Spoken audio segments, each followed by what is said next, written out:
There's another one in the sitting room, especially in temperate areas where you have throws and sometimes duvets and almost like thick cloths on your sofas. Sometimes babies pull them over and they almost get smothered. Oh, wow.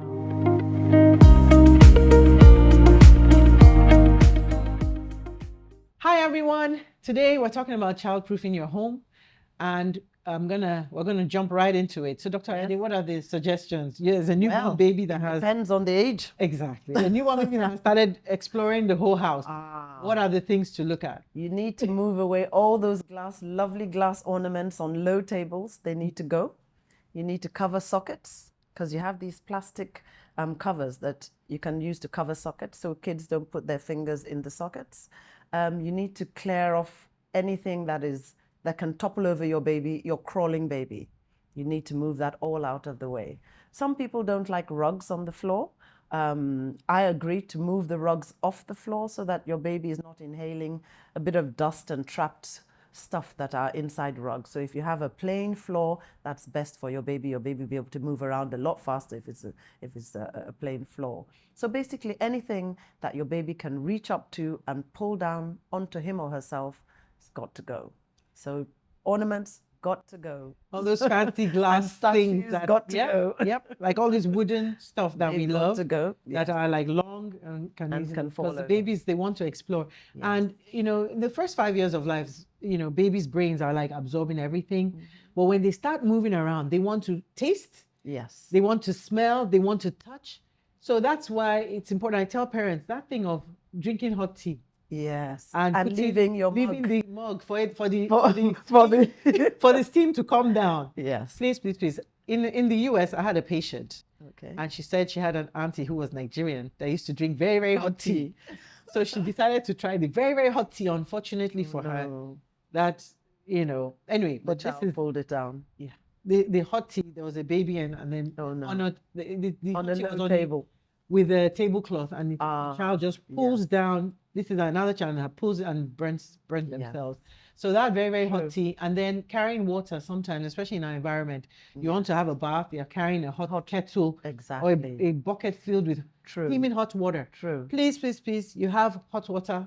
Make sure you dilute it at point of pouring the kettle right into cold water so that you're not going up and down the house with steaming hot water in your bucket. Very true. It's not necessary. And then try and stick with the kettles that are plastic on the outside and not so hot. Yeah, but all that boiling of hot water, and it should be in the kitchen, and the baby shouldn't have any access to Absolutely. And when the children are a little bit older, and even when I say older, about 3 or 4 that are now walking around, your kitchen doors must be shut because they love to go in there. They love to see what's on the cooker. And usually pots are on the cooker with hot stew, hot water, and they just tip the handle and everything comes down. Yeah. And I've seen a child with that. Yeah, and that's important because if like childproofing your home, you're cooking as a mom, put your handles of your pots at the back. Exactly. When I was trying to cook, my dad, he was an excellent cook. He would come to the kitchen and he's like, first rules of cooking. And I'm like, and then I'm there trying to do something, and he would just say, "Okay, don't forget, always put the burners, the handles of the pots to the back, exactly. So that way nobody's like falling." It happens quite often. Yeah, it's a problem. Quite often. Yeah. So, anything accident? Stairs. Yeah, that's still. Stairs are such a risk, and the thing about putting a gate where your steps at the top and at the bottom. Yes, because if it's at the bottom, children might be trying to climb up and then they fall, or if it's at the top, they say, "Oh, it doesn't look bad." And toddlers, what do they know? They're crawling. They are adventurous. They want to see everything and try everything. Yes, and it's just not necessary. So make sure you have the steps, just the gates at the top and at the bottom of the stairs. Absolutely. And then walkers.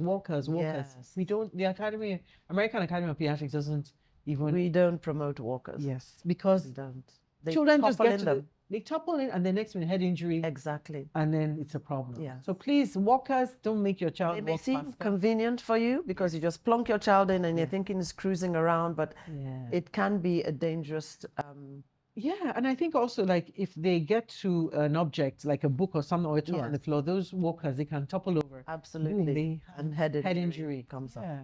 So it's just extremely unnecessary. And then if you're living in the US or in England, those space heaters, those two are a source of burn for the babies. So you want to make sure you don't have space heaters anywhere in the home when you Where have. they can't put their fingers in. Yeah, they can put there and touch. You know, it's just so dangerous. And there's another one in the sitting room, especially in temperate areas where you have throws and sometimes duvets and almost like thick cloths on your sofas. Sometimes babies pull them over and they almost get smothered. Oh wow! So you have to be careful about that as well. Fireplaces too. Yes.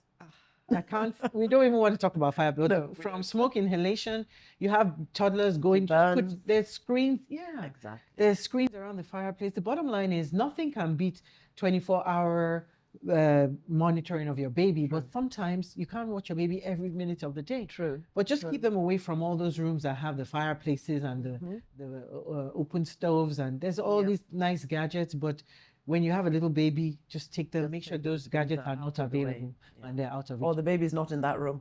What about all these bottles that we put, Coke bottles that have kerosene in it? Oh, goodness. That's another thing. That is another thing. Please, moms, dads, you have medication, put them away. You have liquids, especially clean in bright colored pills. They need to be out of the reach of children. All those things that look like candy, they look like, because next minute your child is ingesting thinking they're sweeties. Thinking they're candy or something. So please, that thing of, let me put a little kerosene inside this Coke bottle and keep it somewhere. You can't do that. Don't do that. If you have anything that you're going to transfer into a different container, label that container and keep it on the highest shelf, where even you have to stretch for it. So that way your baby is not at risk for inhaling or ingesting bleach or kerosene or any of paraffin, all these things that are very dangerous. Washing up things like you've just said that we put under the sink. Yes. We can no longer keep them under the sink. All these soaps, dishwashing, the bleaches, dishwashing liquids.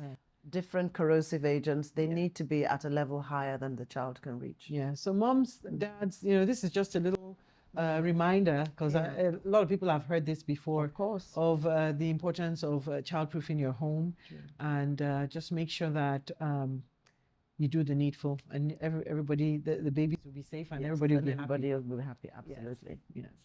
All right, anything else? Did we forget anything? Trying to think. I think we've covered most of the things. I think the commonest things. The commonest things, yes. Absolutely. Pools.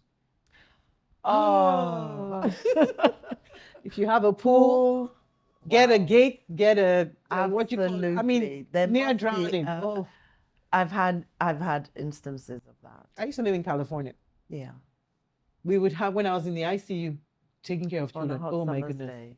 That was a major problem. They just go out. And toddlers, they don't have fear. They see water, they are ready to go. And because it's sunny and it's glistering on the water, it looks exciting and they want to go and see what's in there. Oh my goodness. So, and a lot of places now in the US are making pools easy for any adults. So they are making it so that it's not deeper than 3 to 5 feet. Exactly. So any adult, if you cannot swim, you can rescue a child that has fallen in. That's fallen. But the most important thing is you don't want your child falling in the first instance anyway. So you want to get a gate, you want to get a fence around that pool. Absolutely. You want to have a timer and even an alarm. So if anybody jumps into the pool by accident, some alarm goes off. Yes. And then if you go to a public place to swim, just make sure your children are right there by your side. And then there's this thing where you're going to a public place. Make sure your children have those floaters. Yes, absolutely. And then the ones that go with the swimming suit, inside the swimming suit. Yes. Because that way,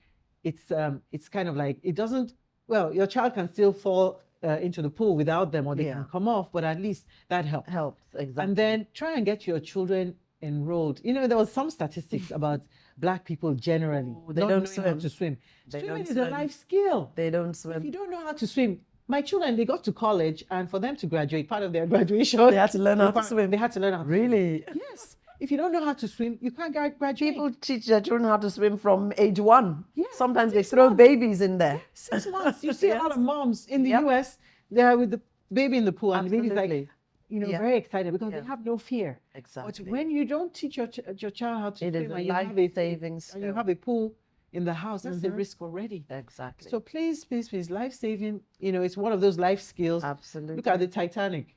I know. A lot of a lot of them didn't know how to swim. Exactly. And that was a major problem. And True. we just need to be a bit more vigilant and make sure that our children can swim. Can you swim? I can. Oh, I love it. I can swim, you? but backward.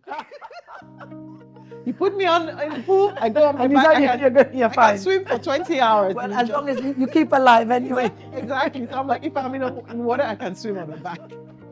But very important. Good. So I think we covered quite common ones. So thank you for subscribing, and Lovely. we'll see you next time. Thank you, Dr. Thank you. Ayoade. Thank you.